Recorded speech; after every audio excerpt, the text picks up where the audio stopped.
Alors, on poursuit ce soir l'étude de l'Épître de Paul aux Romains. On était au chapitre 11 et on était rendu au verset 26 qu'on avait commencé à regarder, qui dit « Et ainsi tout Israël sera sauvé. Selon qu'il est écrit, le libérateur viendra de Sion, il détournera de Jacob les impiétés. » Et dans le cercle évangélique, il y a trois interprétations principales qui circulent pour identifier qui est Israël au verset 26. Alors, certains disent que ça serait l'Église, juifs et païens fidèles, croyant au Sauveur. C'est la position principale chez les pères de l'Église et de Jean Calvin, entre autres. Cette position est appuyée par l'idée d'un seul olivier. Le vrai Israël, c'est tous les Juifs qui se sont convertis et les non-Juifs qui se sont greffés par la foi à cet olivier. Donc, ça serait ça le vrai Israël. Et donc, au verset 26, Israël désignerait l'Église. Et c'est appuyé aussi par ce qui était dit au chapitre 2. Mais le juif, c'est celui qui l'est intérieurement, et la circoncision, c'est celle du cœur, selon l'esprit et non selon la lettre. La louange ou la reconnaissance de ce juif ne vient pas des hommes, mais de Dieu. En Romains 4, Abraham est vu comme le père de ceux qui ont la foi. Donc, si Abraham, c'est notre père, nous sommes les descendants.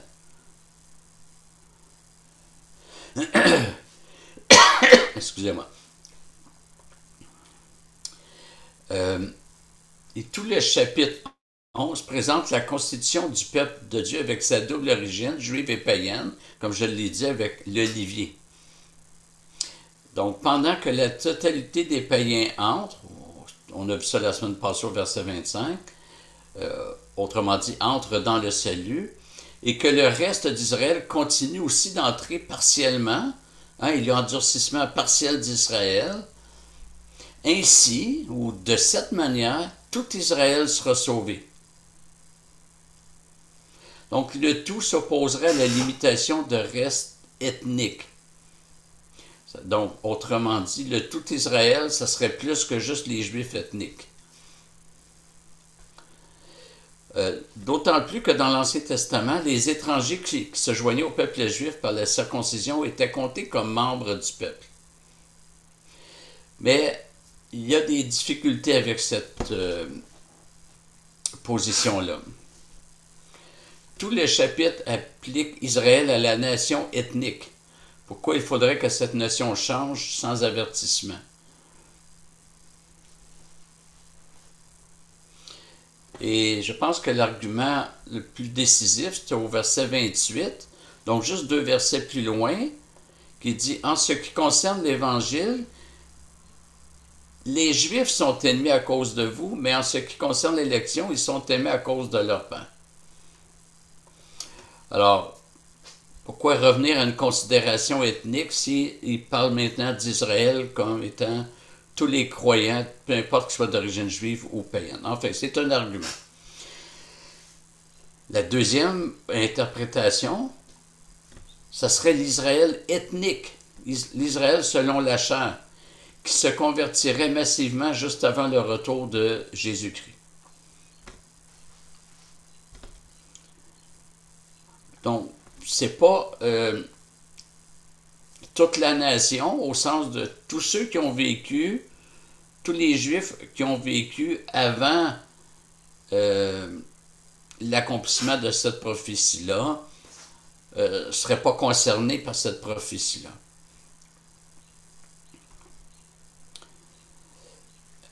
Ceux qui adhèrent à cette position comprennent, donnent un sens différent au verset 26. Donc, verset 25, il y a un endurcissement partiel d'Israël jusqu'à ce que la totalité des païens soit entrée. Et ensuite, tout Israël sera sauvé. J'ai même déjà lu un théologien, c'est un exégète, qui a dit que dans le Nouveau Testament, à chaque fois que l'adverbe, qui est traduit ici par ensuite, mais on avait vu que le sens était ainsi. À chaque fois que l'adverbe est utilisé dans le Nouveau Testament, il y a un sens, c'est un adverbe de manière, mais il dit ici c'est une exception, c'est un adverbe de temps. Alors, c'est pas, en fait, je trouve pas que c'est très convaincant.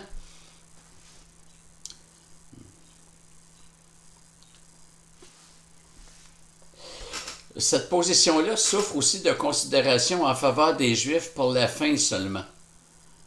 Alors que Paul présente les modalités du salut pour les Juifs à travers tous les temps. La période d'Élie, la période apostolique et la réintégration des Juifs.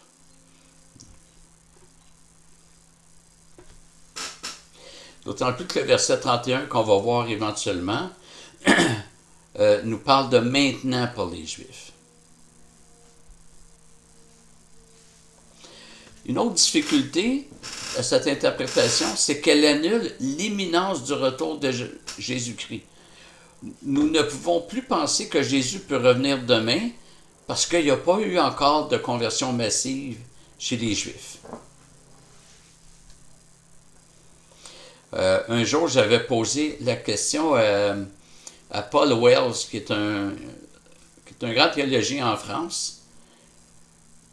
Puis, je ne me rappelle pas de ma question, mais je me rappelle de sa réponse. Il m'avait dit, il n'y a plus de prophétie à être accomplie avant le retour de Jésus-Christ.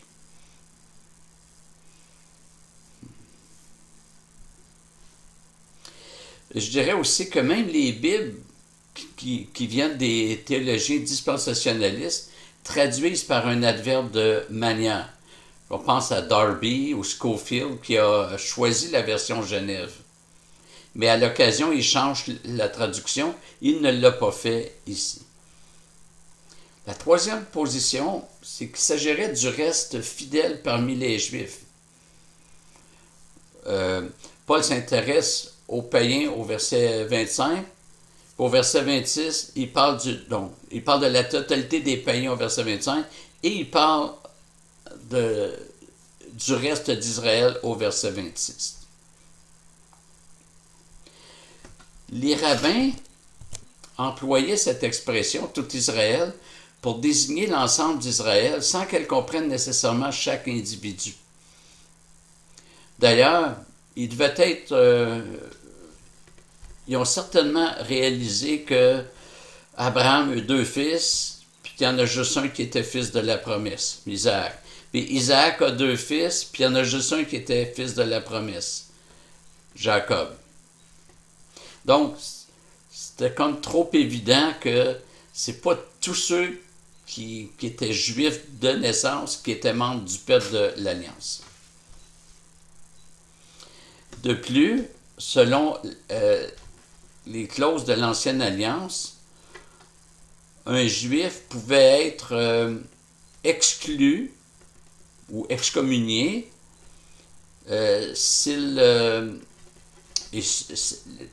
l'exclusion se faisait par la peine de mort s'il ne respectait pas la loi de Moïse.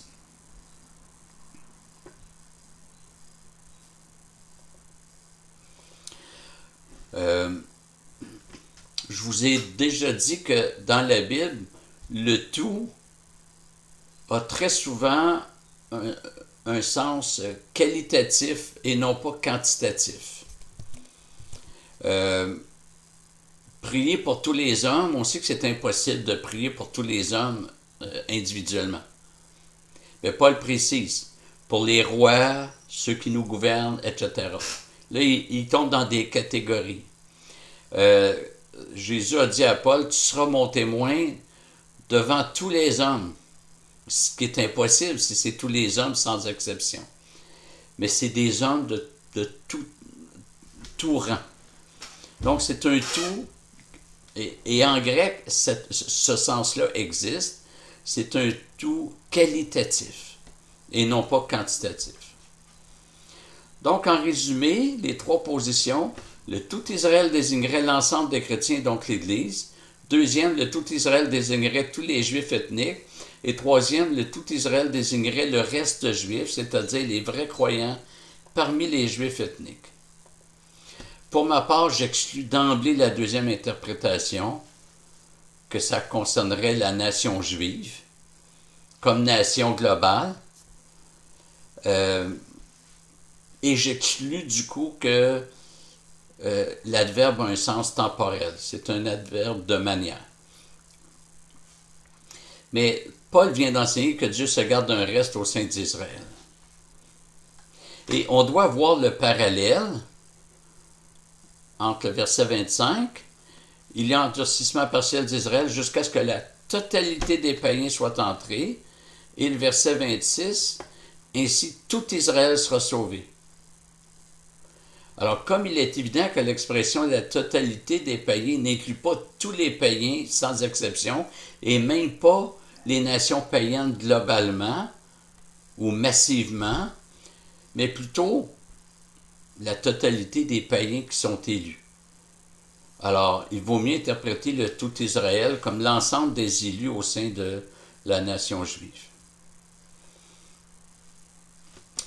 Depuis le début du chapitre, Paul parle des deux entités. On l'a vu avec l'olivier. Il a parlé de la jalousie des Juifs face à l'entrée des païens dans le peuple. Il a parlé de l'olivier, la greffe païenne, la réintégration des Juifs. Et au verset 26, il me semble que c'est plus naturel de dire que ce serait le reste d'Israël, l'ensemble des élus au fil de toute l'histoire au sein d'Israël. N'oublions pas que Paul répond à la question au verset 1, « Dieu a-t-il rejeté son peuple? » Et dans le contexte, c'est vraiment la nation juive. Non, Dieu n'a pas rejeté son peuple. Israël est encore visité par Dieu. Tout au long de l'histoire, les Juifs ont toujours ce temps de grâce dont ils peuvent tirer profit pour se tourner vers Dieu.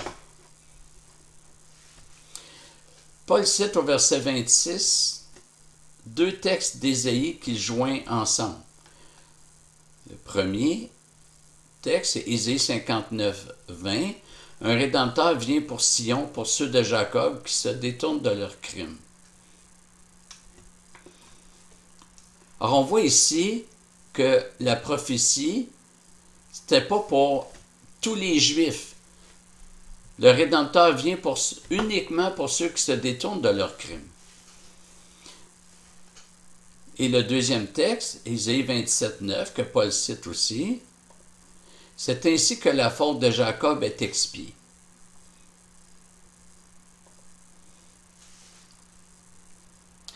Alors, on a vu les différentes interprétations pour identifier qui est l'Israël du verset 26, mais là, il y a une autre question qui surgit. C'est de situer quand cette prophétie ou ces prophéties seront accomplies. Le texte de Romains ne nous aide peut-être pas autant qu'on le souhaiterait, ni ceux d'Ésaïe. Les prophéties messianiques dans l'Ancien Testament sont souvent présentées comme une photo plutôt que comme une vidéo, ou peut-être plus comme des photos. C'est pas facile de placer les photos sur la ligne du temps en ordre chronologique. Mais on va regarder Ésaïe 59, les versets 20 et suivants. Donc, un Rédempteur vient pour Sion, pour ceux de Jacob se détournent de leur crime, oracle de l'Éternel. C'est le premier texte cité par Paul. Et d'après certains commentateurs, on l'a vu, ce retour à Dieu pour les Juifs se fera après que la totalité des païens soit entrée. Mais regardez la suite d'Ésaïe, verset 21. « Quant à moi, voici mon alliance avec eux, dit l'Éternel, mon esprit qui repose sur toi et mes paroles que j'ai mises dans ta bouche ne se retireront pas de ta bouche, ni de la bouche de tes enfants, ni de la bouche des enfants de tes enfants, dit l'Éternel, dès maintenant et à toujours. Lève-toi, brille, car ta lumière paraît, et la gloire de l'Éternel se lève sur toi. Car voici que les ténèbres couvrent la terre et l'obscurité les peuples, mais sur toi l'Éternel se lève, sur toi sa gloire apparaît. des nations marcheront à ta lumière et des rois la clarté de ton aurore. S'il fallait que la conversion des Juifs annoncée par Paul se passe après que l'entrée de la totalité des païens soit faite, ben ça ne fonctionne pas avec ce que Ésaïe dit, parce que Ésaïe dit que c'est suite à la conversion de Juifs que des nations vont marcher à sa lumière. Et c'est pas l'interprétation souvent dispensationaliste vient renverser ça. Ils disent que les païens se convertissent, puis après ça, il y aura la conversion massive des Juifs. Ils viennent renverser les deux. Donc, le scénario de ces versets, c'est que la lumière paraît chez les Juifs, puis les nations suivent cette lumière.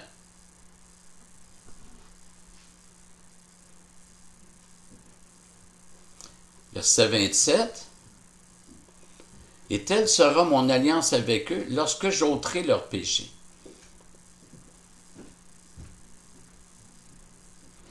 Alors, c'est la deuxième citation de Paul, Ésaïe 27, 9, qui dit « C'est ainsi que la faute de Jacob est expiée. »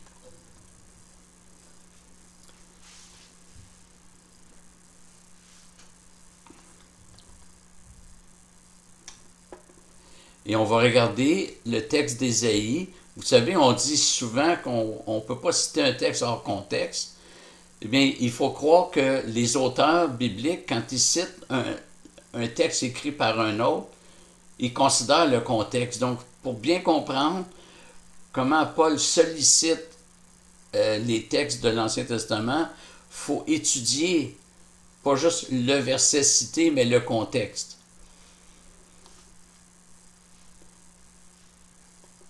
Et voici la conséquence du pardon de son péché. Il rend toutes les pierres des autels pareilles à des pierres de chaux réduites en poussière. Les poteaux d'Achéra, les obélisques ne se relèveront plus. Ça, c'est l'idolâtrie, ça. Car la ville forte et solitaire, c'est une demeure délaissée et abandonnée comme le désert. Là pâture le veau, il s'y couche et il achève d'en détruire les buissons. Quand les rameaux sèchent, on les brise, des femmes viennent y mettre le feu. C'était un peuple sans intelligence. Aussi, celui qui l'a fait n'a pas eu compassion de lui, celui qui l'a formé ne lui a pas fait grâce. Le verset 12, excusez-moi, on est... Oui. Le verset 12 dit bien, « En ce jour-là, l'Éternel secourra les arbres depuis le cours du fleuve jusqu'au torrent d'Égypte, et vous serez ramassés un à un, fils d'Israël. » Le un à un, ça va à l'encontre de conversion massive chez les Juifs. Autrement dit, on ne pêche pas au filet, mais à la ligne.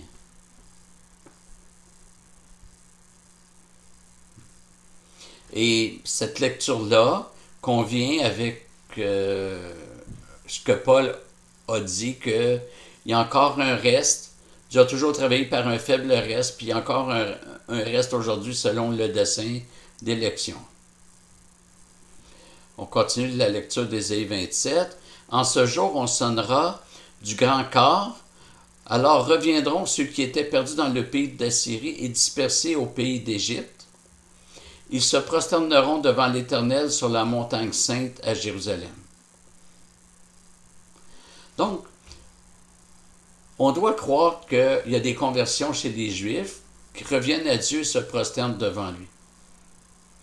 D'abord, il n'y a rien qui indique que c'est une restauration politique.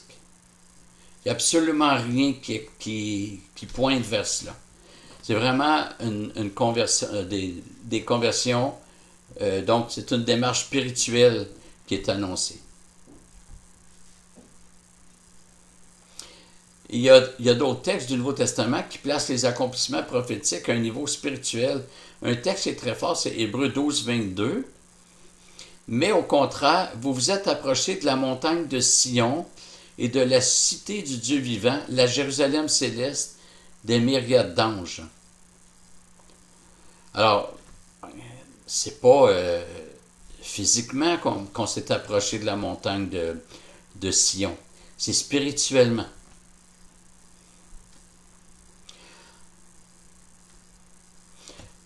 Donc, le texte d'Ésaïe parle d'un retour de certains Juifs un à la montagne sainte, à Jérusalem.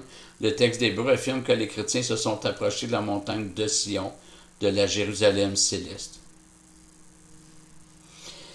Et ces prophéties de l'Ancien Testament, qui étaient présentées sous forme d'ombre, s'accomplissent dans la réalité. Autrement dit, le langage prophétique se fait par des images, des illustrations empruntées au monde terrestre, mais l'accomplissement n'est pas à ce niveau-là. L'accomplissement est à un niveau spirituel, puis